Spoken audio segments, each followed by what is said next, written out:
আমার সাথে ধোঁকাবাজি করার শাস্তি ওরা পাইতেই হতো। কায়েস, কোথায় তুমি?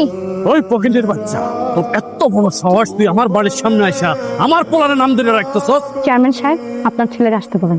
আজকে আমার বাচ্চা তার বাবার অধিকার চাইতে আইছে। এই সামনে, এই তোরে কি আমার পোলা বিয়ে করছিল? আবার এই বাচ্চার বাপ দাবি করতেছস? অবশ্যই বিয়ে করছিল। বসির কাজে নিজে উপস্থিত থাইকে আমাদের বিয়ে দিছিল। আপনি তো তাকে টাকা খাওয়ায় গ্রাম ছাড়া করছেন, শহরে পাঠিয়ে দিচ্ছেন যেন আমাদের বিয়ের কোনো সাক্ষী না থাকে। এই মুখ সামলায় কথা বল, একবার মুখ সামলায় কথা বল। বাড়িতে কিন্তু আমার নতুন বৌমা আছে, তার সামনে যদি আমার মান সম্মান যায় না, তুই এখন বাইরে বাইরে, আমার বাড়ি থেকে বাইরে বাইরে। চেয়ারম্যান সাহেব, আপনার ছেলের আমার কাছে আসতে বলেন।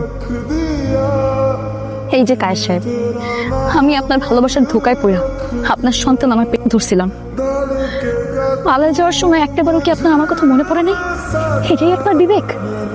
কায়েস, এই মেয়েটা এসব কি বলছে? কিছু না মা, কিছু না। পাগল পাগল, পুরাটাই পাগল। এই বাচ্চা দিয়া আমার করে বোকা বানাইতে আইছে।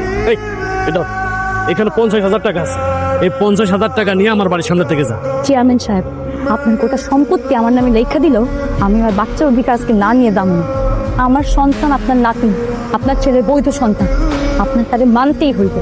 এই মেয়ে, তুমি এসব কথা কেন বলছো? হ্যাঁ, যে কায়েস তোমাকে বিয়ে করেছে, এসব মিথ্যে কথা বলে তোমার লাভ কি? লাভ তো আপনার। কায়েসরে বিয়ে করছে, মর্যাদা পাইছেন বই, আর আমি বিয়ে করে বাচ্চার পেটে ধরছি, তারপরে মর্যাদা পাই নাই। তাই যুদ্ধে নামছি। এই যুদ্ধ আমার লড়াই করে যাইতেই হবে, আমার সন্তানের অধিকার আদায় করতেই হবে। আর কায়েস, কায়েস আজকে আমার চিনিই না। সুরভি, ফকিন্নির বাচ্চা, তুই কি ভালো ভালো এখান থেকে যাবি, না তোরে আর তোর সন্তানের ঘাট ধরে বাইর করে দেবো? শুধু আপনার লোক কেন, দুনিয়ার সব মানুষ আজকে এক হইল। আমি এই বাড়ি ছাড়ুম না, আমার বাচ্চার অধিকার না নিয়ে আমি যাবো না। সুরভি, তুমি এই বাড়ি থেকে চলে যাও, তোমার অনেক বিপদ হবে। আমার বিপদ নিয়ে তোমার ভাবতেই না। তুমি সাফ সাফ কও, তুমি আমাদের বাচ্চারে তোমার পরিচয় দিবা কিনা? না, পারবো না, কখনো পারবে না। এই তোরা কে কোথায় আছস? এই ফকিন্নির বাচ্চা না, এটা আমার বাড়ি থেকে বাইর কর, এক্ষুনি বাইর কর। আমি যদি আমার সন্তানকে 9 মাস গর্ভধারণ করে জন্ম দিতে পারি, তাহলে আমার সন্তান একদিন তার পিতৃ পরিচয় আদায় করেই ছাড়বে।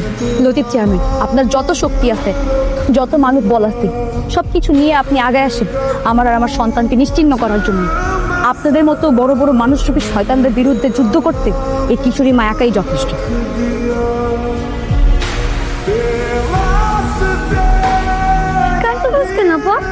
কি হয়েছে? কি হয়েছে? তোর কায়েস গো বাড়ি গেছিস দেখা?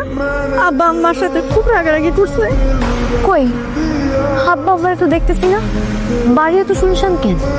আব্বা এত উত্তেজিত ছিল, আমার হার্ট পড়ছে। উত্তেজ ভাই সদরে নিয়ে গেছে, সদর হাসপাতালে ভর্তি করাইতে। আব্বার কিচ্ছু হইব না। এই বিপদের সময় আব্বা ছাড়া আমাকে কি আছে ক?